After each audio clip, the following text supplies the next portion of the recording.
Welcome to Restoring Men in History, and we are glad you're here. Patton, American hero. Loved him as a boy, love him today. We're going to do the Battle of the Bulge, where he was the American hero. Stone, all of that good stuff. Sometimes in the movie, the cavalry comes through, and Patton was the guy coming through. December 1944, dark days of World War II. Massive German offensive smashes through the frozen Ardennes, trapping American troops in this fight for survival. Allies are reeling, Bastogne is under siege, and hope hangs by what a thread. But enter American General George S. Patton. I love this guy. He's a hero of mine. Loved him as a kid. Old blood and guts himself. Brilliant commander, brash, whoever comes odds, and massive adversity always. Love this book, by the way. We're taking some of the facts. I read a bunch of sources for this, but a lot of it's from the book by Carlo d'Este, Patton, A Genius for War, but I've read a lot of other sources too for this as well. And some of the figures change depending on the source you read. But anyway, it's a dynamic story of the Battle of the Bulge. I love this story. Just a great American story if you love America, if you love George Patton, if you love American heroes.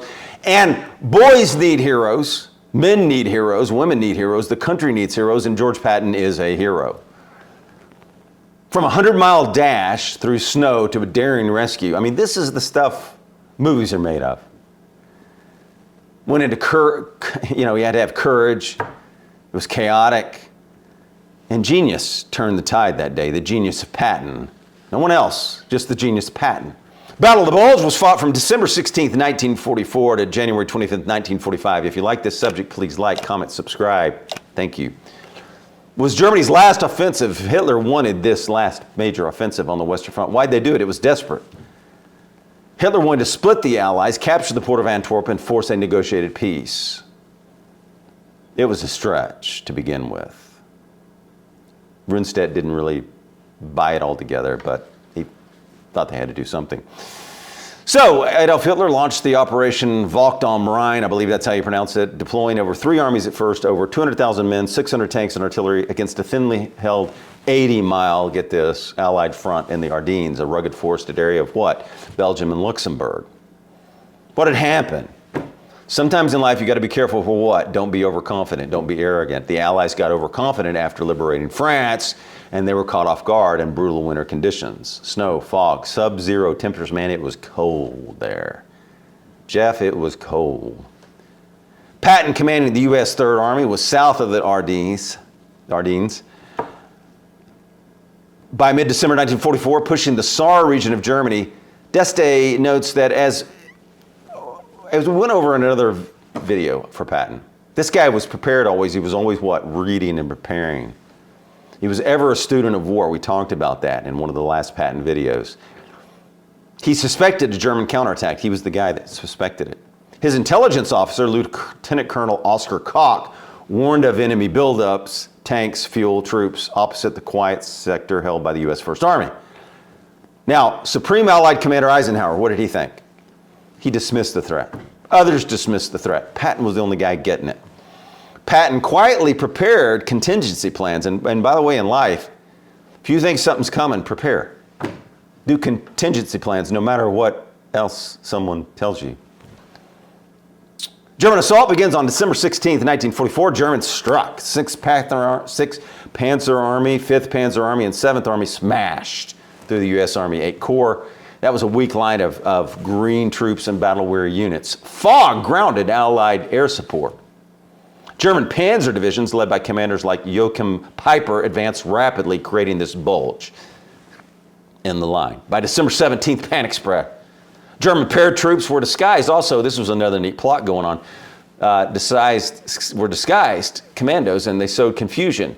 And and there was a massacre of 84 U.S. prisoners. That created an outrage. The 101st Airborne Division rushed to Bastogne, a vital road hub, and it became surrounded, holding out under siege. But it's kind of neat backstory. I don't know if we'll get back to that about they tried to send these insurgents in pretending to be Americans. And anyway, Allied lines buckled, communications faltered.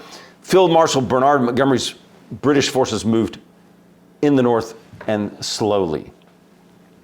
So Eisenhower needed what? He needed a Patton, right? He needed a bold counterstroke. And who's the guy for that? Patton's the aggressive commander.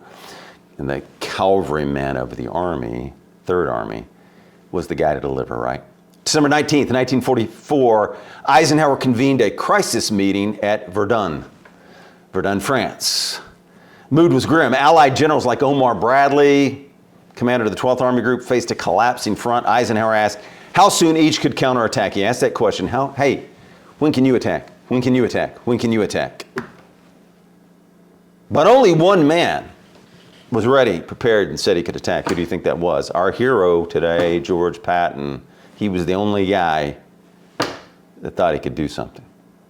He declared he could pivot his Third Army, 100,000 men, tanks, and artillery north, attack, and get there. And get this, you ready?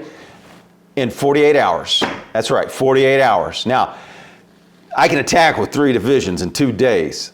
That was met with skepticism from Omar Bradley and Dwight Eisenhower and everybody else in the room. Bradley and others thought it would be impossible to disengage from the Tsar. Could Patton do this? Could he accomplish it? Was he a fan and was he an outstanding enough commander to do this? That's the question. Redirect 100 miles across icy roads and fight in a blizzard.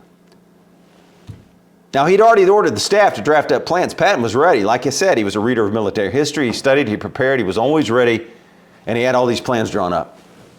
He chose the boldest plan that Eisenhower would allow, mobilizing the 4th Armored Division, 26th Infantry Division, 80th Infantry Division. Before leaving Verdun, Patton called his chief of staff, Major General Hobart Hap Gay, ordering the move to begin. So right before he's left, he's ready. This guy Patton, you want to be like him, he was ready, right? He seized the opportunity. He saw it coming. In life, we have to be prepared and ready to see the moment. He did a logistical feat. This is pretty amazing. I want you to imagine it. So the Third Army does this huge effort. Starting December 20th, 1944, Patton did execute a 90-degree turn. Imagine about that. Doing the impossible, pulling units from combat in the Saar and marching north through snow, mud, and chaos. I want you to visualize that. This is really amazing. Think about being a commander and having to do that, or a soldier and marching in that. These numbers are staggering, right? They're staggering, right? Think about it, imagine it, visualize it. And get over what Patton accomplished, 133,000 vehicles. Think about that for a second. Some sources, this source says 41,000 tons of supplies. Some said even more. 100,000 troops moved, according to this source. In days, they went. Engineers cleared icy roads, medic battled frostbite, quartermasters rerouted fuel. How'd they do it? Patton's drive. Patton drove them. Quote in his diary, Patton said this is my biggest job yet and I'm ready for it. German resistance, tanks, infantry harassed them. Fog kept the Allied planes grounded, but Patton kept going. Now here's another amazing story that I wanted to put in here. This is not from any book. It's from an article I read from World War II Memorial Friends.org, Alex Kershaw. Let's go back.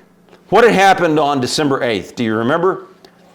Well, Patton had called his chaplain colonel, James O'Neill, and he said, do you have a good prayer for good weather? We must do something about these rains if we're to win this war.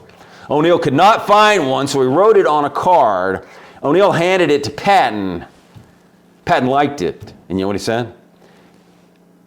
All right, have 250,000 copies printed and see that each man gets one. Up to now in the Third Army, God has been very good to us, said Patton. We have never retreated. We have suffered no defeats. This is because a lot of the people back home are praying for us. We were lucky in Africa, in Sicily, and in Italy, simply because people prayed, but we have to pray for ourselves too, said Patton. He concluded the meeting, Patton, by telling O'Neill that the soldiers should pray wherever they found themselves. Did you get that, John Rowland? Are you listening, John Rowland? This is for you. If they didn't, they'd sooner or later go to pieces, crack up. O'Neill returned to his headquarters and he issued a directive in Patton's name, which would be distributed to Third Army's 486 chaplains, representing 32 denominations and senior officers in more than 20 divisions. And it said this, ready? Pray when driving, pray when fighting, pray alone, pray with others, pray by night and pray by day. Pray for the cessation of immoderate rains, for good weather for battle. Pray for victory. Pray for our army and pray for peace. On 14th December, The last of Patton's 250,000, think about that, 250,000 prayer cards went with the original prayer were distributed to the men. Timing of the delivery could not have been better, and we know what happened December 16th, perfect timing. And that was from World War II MemorialFriends.org, Alex Kershaw. Here's another excerpt. Almighty God, we humbly beseech thee, grant us fair weather for battle. Miraculously, on December 23rd, what happened? Skies cleared. Amazing, right? You read history and you see divine intervention in Washington's life and Patton's life in this battle. Skies cleared, unleashing air support to hammer the German positions. Divine intervention. Battle for Bastogne. Patton's goal was to relieve Bastogne. 101st Airborne Division under General Anthony McAuliffe, and he's got a good story too, held against German encirclement since December 19th. In fact, at one point, the Germans came out and they had him surrounded. They asked for a surrender, and McAuliffe goes nuts. He wasn't giving in. He was airborne. December 22nd, Patton launched his attack with the 4th Armored Division, led by Lieutenant Colonel Creighton Abrams, spearheading the push. I faced great resistance. Panzer units, dug-in infantry, anti-tank guns across frozen rivers and hills. Patton drove his men hard. His ivory-handled pistols gleaming, urging, we got to get these boys. We got to get to these boys in Bastogne. He was determined, Patton. And life takes determination. Breakthrough came on December 26, 1944. What was the moment Abrams' 37th Tank Battalion, part of the 4th Armored, pushed through south of Bastogne at 4:50 p.m. Lieutenant Charles Bogus and a Sherman tank linked up with the 104th. What did they deliver? They delivered food, ammo, but they delivered something more important. And what was that? What men need. They delivered hope finally. December 22nd is when McAuliffe said nuts. We talked about that. Relieving Bastogne was only a start.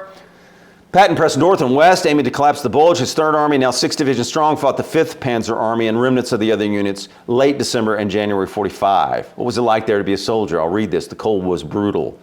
Soldiers' feet froze in boots, and Patton kept them going. Tanks bogged down in the snow, and fuel ran low. Patton's logistics stretched thin. What did he rely on? He was relying on captured German supplies. As a commander, Patton was always able to adapt and get what he needed. And you have to be able to adapt in life. Germans counterattacked fiercely. There were tensions with the Allies. Montgomery, Patton was frustrated with him, always moving too slowly. Yet Patton was aggressive, advancing while holding ground. He kept the pressure on. By January 25th, 1945, the Bulge was flattened. 3rd Army advanced over 200 miles. Get that, 200 miles. Killed or captured tens of thousands of Germans, destroyed hundreds of tanks. Allied losses were heavy, over 75,000 U.S. casualties, but Germany's losses up to 100,800 tanks. And it crippled their war machine, according to many accounts. D'Este called it Patton's finest hour, highlighting his speed, foresight, and will. Patton himself reflected this. This was the biggest and best thing I ever did, and that's pretty amazing. He had a great career. 100-mile march in 48 hours. Defying weather and doubt, D'Este says, showcased what, gentlemen? Preparation, contingency plans, have that. Boldness, violently executed action, leadership, inspiring exhausted troops. This is Patton. He's a great inspiration to the men. Germans feared him most, with one German general calling him the American Rommel. Yet, Patton clashed with Eisenhower. He was brash. So it blended strategy, logistics, and Patton's great personality and his drive and in taking the initiative. Patton's prayer, that's pretty amazing how that worked out. Divine intervention, frontline presence. Patton would go up to the front himself. Relentless push. And this is a gripping tale and triumph of an American hero. If you like this subject, please like, comment, and subscribe.